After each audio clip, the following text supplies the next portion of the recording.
Halo, Assalamualaikum warahmatullahi wabarakatuh. Perkenalkan, nama saya Aina Nisa Zahra dari kelas 11 IPS 1. Kali ini, saya akan menjelaskan tentang Perang Dunia Pertama, Perang Dunia Kedua, Perang Dingin, dan respon terhadap kolonialisme di berbagai daerah. Kita simak videonya yuk. Perang Dunia I dipicu oleh peristiwa penembakan pewaris mahkota Austria-Hungaria yang bernama Franz Ferdinand dan istrinya bernama Sophie pada tanggal 8 Juni 1914 di Sarajevo oleh seorang Serbia, Bosnia, yang bernama Gavrilo Princip. Penembakan itu akhirnya membuat Austria-Hungaria mengumumkan perang terhadap Serbia. Namun, proses terjadinya Perang Dunia I sebenarnya juga dilatar belakangi oleh faktor lain seperti imperialisme dan militerisme negara-negara Eropa. Pada abad ke-19, persaingan antara negara-negara imperialis besar di Eropa yang dipicu perkembangan industri menciptakan banyak konflik politik di antara negara-negara tersebut. Negara yang terlibat Perang Dunia I bukan hanya Austria, Hungaria, dan Serbia, tetapi juga beberapa negara Eropa besar yang beraliansi dengan kedua negara tersebut, hingga akhirnya berakhir dengan terlibatnya berbagai kekuatan besar di dunia pada saat itu. Awalnya, Perang Dunia I terbagi dua kekuatan besar Eropa, yaitu Blok Sentral dan Blok Sekutu. Blok Sentral terdiri dari Jerman, Austria, Hungaria, dan Italia, sementara Blok Sekutu terdiri dari Inggris, Prancis, dan Rusia. Namun, seiring berjalannya waktu, kedua blok melakukan reorganisasi dan memperluas diri saat banyak negara lain ikut serta dalam Perang Dunia I. Perang Dunia I yang berlangsung dari tahun 1914 hingga 1918 berakhir dengan kemenangan bagi tim sekutu. Hal tersebut membuat aliansi sentral terpaksa menandatangani perjanjian damai demi meminimalisir kerugian yang lebih parah. Berikut perjanjian-perjanjian yang mengakhiri Perang Dunia I. 1. Perjanjian Versailles. Perjanjian Versailles merupakan perjanjian damai pasca Perang Dunia I antara Sekutu dan Jerman. Perjanjian ini berlangsung di kota Versailles, Prancis pada tanggal 28 Juni 1919. Isi perjanjian tersebut yaitu 1. Pembatasan kekuatan militer Jerman. 2. Jerman menyerahkan wilayah Alsace-Lorraine kepada Prancis. 3. Jerman menyerahkan wilayah Eupen dan Malmedy kepada Belgia. 4. Sekutu mengambil alih seluruh wilayah jajahan Jerman. 5. Jerman harus membayar ganti rugi perang pelabuhan. Dan yang terakhir, Danzig berada di bawah pengawasan Liga Bangsa-Bangsa. Kedua, Perjanjian St-Germain. Perjanjian St-Germain merupakan perjanjian antara pihak Sekutu dengan Austria pada 10 September 1919. Perjanjian ini berlangsung di Château St-Germain, Prancis. Berikut ini perjanjian St-Germain. 1. Austria kehilangan lebih dari 60% wilayah kekuasaannya. 2. Pembatasan kekuatan militer Austria. 3. Pembubaran negara Jerman Austria. Perjanjian Neuilly. Perjanjian Neuilly merupakan perjanjian damai pasca Perang Dunia I antara Sekutu dan Bulgaria. Perjanjian ini terjadi pada 27 November 1919 di kota Neuilly, Prancis. Hasil perjanjian Neuilly yakni 1. Bulgaria harus membayar biaya kerugian perang kepada pihak Sekutu. 2.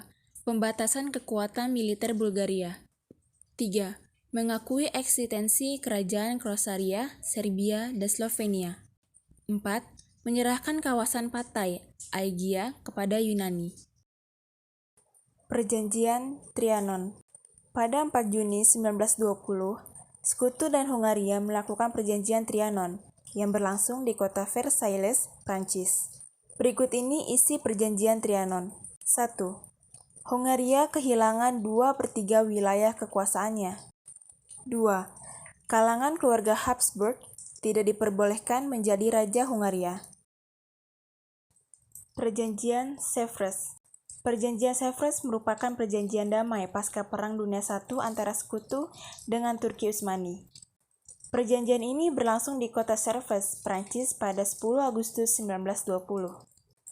Isi dari perjanjian Sèvres adalah 1. Turki melepaskan daerah kekuasaannya seperti Arab, Libya, Mesir, Irak, Syria, dan Lebanon. 2. Penghapusan hak ekstrateritorial. 3. Sekutu berkuasa atas pengadilan kekuatan militer Turki Utsmani. 4. Pemberian otonomi yang luas terhadap etnis Kurdi. Perang Dunia II adalah perang yang terjadi di tahun 1939 sampai 1945 yang lebih besar dibanding dengan Perang Dunia I. Selain itu, perang tersebut memberikan cakupan atau dampak yang lebih besar juga. Ada dua kelompok yang terlibat dalam Perang Dunia Kedua, yakni blok sekutu yang berisikan Uni Soviet, Inggris, Prancis, Cina, dan Amerika Serikat dengan blok poros yang beranggotakan Jerman, Jepang, dan Italia. Perang Dunia II disebabkan oleh dua faktor, yakni sebab umum dan sebab khusus. Adapun sebab umum adalah gagalnya Liga Bangsa-Bangsa atau LBB dalam menciptakan perdamaian dunia, terjadi malaisme, perlombaan bersenjata antar negara, dan berkembangnya ideologi totaliter serta ultranasionalisme. Kemudian, sebab khusus Perang Dunia II adalah sebagai bentuk warisan Perang Dunia I yang tidak dapat diselesaikan dengan baik, khususnya yang berkaitan dengan Jerman melalui Perjanjian Versailles. Jerman tidak puas dengan Perjanjian Versailles karena dianggap merugikan Jerman. Politik Lebensraum yang merupakan politik untuk memperbesar ruang gerak Jerman karena Hitler pernah menulis buku. Dalam buku itu dikatakan bahwa Jerman butuh ruang untuk hidup, butuh ruang untuk bergerak, dan butuh ruang untuk tempat tinggal serta sebagai tempat perkembangan. Akhirnya, Jerman memulai serangan dengan menyerang Danzig, Polandia. Pada tanggal 1 September 1939, Jerman melakukan penyerangan kepada Polandia. Polandia merupakan negara di bawah pengawasan LBB. Hitler menuntut Danzig bahwa warga Danzig merupakan bangsa Jerman, tetapi Danzig menolak untuk tuntutan itu. Perang Dunia II berakhir pada pertengahan tahun 1945 dengan kemenangan di pihak sekutu. Jerman, Jepang, dan Italia sebagai pihak yang kalah harus menerima seluruh kesepakatan yang diatur dalam perjanjian perdamaian. Terdapat beberapa perjanjian damai pasca Perang Dunia II. Berikut penjelasannya. Pertama, Perjanjian Potsdam. Perjanjian Potsdam merupakan kesepakatan antara tiga sekutu, yakni Amerika, Uni Soviet, dan Inggris, untuk menentukan nasib Jerman pasca kekalahannya dalam Perang Dunia II. Perjanjian Potsdam berlangsung pada tanggal 17 Juli hingga 2 Agustus 1945 di kota Potsdam, Jerman. Isi dari Perjanjian Potsdam yaitu 1. Pembagian negara Jerman menjadi dua, yaitu Jerman Barat dan Jerman Timur. 2. Pembatasan kekuatan militer Jerman. 3. Pengadilan penjahat perang. 4. Perbaikan kontrol sekutu atas Rumania, Bulgaria, dan Hungaria. 5. Jerman harus mengganti kerugian akibat Perang Dunia II. Dan 6. Polandia mendapatkan wilayah Danzig dan Nice. Perjanjian San Francisco. Jepang menyerah kepada sekutu di kapal USS Missouri pada 2 September 1945. Setelah itu, Jepang diharuskan menempuh prosedur perdamaian internasional yang nantinya diselenggarakan di San Francisco. Perjanjian San Francisco merupakan perjanjian damai antara sekutu dan Jepang. Perjanjian ini dilaksanakan pada tanggal 8 September 1951. Berikut isi dari Perjanjian San Francisco. 1. Beberapa pulau milik Jepang dijadikan sebagai pangkalan militer Amerika Serikat. 2. Pengadilan bagi penjahat perang Jepang.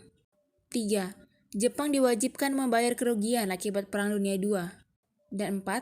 Jepang kehilangan wilayah Korea, Taiwan, Hong Kong, dan beberapa pulau kawasan Samudra Pasifik. Perjanjian Perdamaian Paris 1947. Perjanjian Perdamaian Paris merupakan perjanjian antara sekutu Italia, Romania, Hungaria, Finlandia, dan Bulgaria. Isi dari Perjanjian Perdamaian Paris 1947 yaitu 1. Italia, Rumania, Hungaria, Finlandia, dan Bulgaria menjadi negara berdaulat di bawah PBB. 2. Wilayah jajahan Italia di kawasan Timur Tengah diambil alih oleh Inggris. 3. Italia diharuskan membayar kerugian perang. Dan 4. Pengadilan bagi penjahat perang. Perang Dingin adalah persaingan ideologi antara Amerika Serikat dan Uni Soviet, memperebutkan pengaruh negara-negara lain, namun tak seperti dua perang dunia lainnya, Perang Dingin tak melibatkan serangan militer. Sejumlah teori meyakini Perang Dingin dipicu langkah yang diambil Amerika Serikat dan Uni Soviet menjelang berakhirnya Perang Dunia II pada tahun 1945. Amerika Serikat memenangkan Perang Dunia II setelah mengalahkan Jepang lewat bom atom ke Hiroshima dan Nagasaki.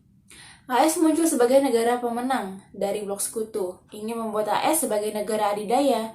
Namun kemenangan di blok sekutu tak hanya milik AS, Uni Soviet yang juga berasal dari blok yang sama unggul dalam Perang Dunia II di Eropa. Lewat tentara merahnya, Uni Soviet membebaskan negara-negara Eropa Timur dari pendudukan pasukan Nazi Jerman.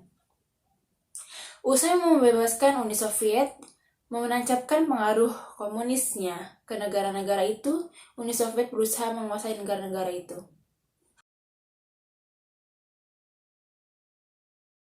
Perang Padri diawali dengan konflik antar kaum Padri dengan kaum adat terkait kemurnian agama Islam di Sumatera Barat. Kaum adat masih sering melakukan kebiasaan yang bertentangan dengan Islam seperti berjudi dan bermabuk-mabukan. Kaum Padri yang terdiri dari para ulama menasihati kaum adat untuk menghentikan kebiasaan tersebut. Kaum adat menolaknya, sehingga terjadi perang yang berlangsung dari tahun 1803 hingga 1821. Perang diakhiri dengan kekalahan kaum adat. Kondisi tersebut lalu dimanfaatkan Belanda untuk bekerjasama dengan kaum adat guna melawan kaum Padri. Belanda memang bertujuan untuk menguasai wilayah Sumatera Barat. Salah satu tokoh pemimpin kaum Padri adalah Tuanku Imam Bonjol. Fase perang ini berlangsung dari tahun 1821 hingga 1838. Tuanku Imam Bonjol lalu mengajak kaum adat agar menyadari tipuan Belanda dan akhirnya bersatu melawan Belanda. Perang diakhiri dengan kekalahan dari pihak Padri dan adat karena militer Belanda yang cukup kuat. Pada 1817, Belanda juga berusaha menguasai Maluku dengan monopoli perdagangan. Rakyat Maluku yang dipimpin Thomas Matulesi atau Patimura menolaknya dan melakukan perlawanan terhadap Belanda. Pertempuran sengit terjadi di benteng Duurstede, Saparua. Belanda mengerahkan pasukan secara besar-besaran. Rakyat Maluku terdesak. Perlawanan rakyat Maluku melemah akibat tertangkapnya Patimura dan Marta Christina Tiahahu. Diponegoro adalah perang terbesar yang pernah dialami Belanda. Perlawanan ini dipimpin Pangeran Diponegoro yang didukung pihak istana, kaum ulama, dan rakyat Yogyakarta. Perang ini terjadi karena Belanda memasang patok-patok jalan yang melalui makam leluhur Pangeran Diponegoro. Perang ini terjadi tahun 1825 sampai 1830. 1827, Belanda memakai siasat perang bernama Benteng Stelsel, yaitu setiap daerah yang dikuasai didirikan benteng untuk mengawasi daerah sekitarnya. Antara satu benteng dan benteng lainnya dihubungkan pasukan gerak cepat, sehingga ruang gerak pasukan Diponegoro dipersempit. Sekian dulu materi yang bisa saya sampaikan, kurang lebihnya mohon maaf. Wassalamualaikum warahmatullahi wabarakatuh. Sampai jumpa lagi.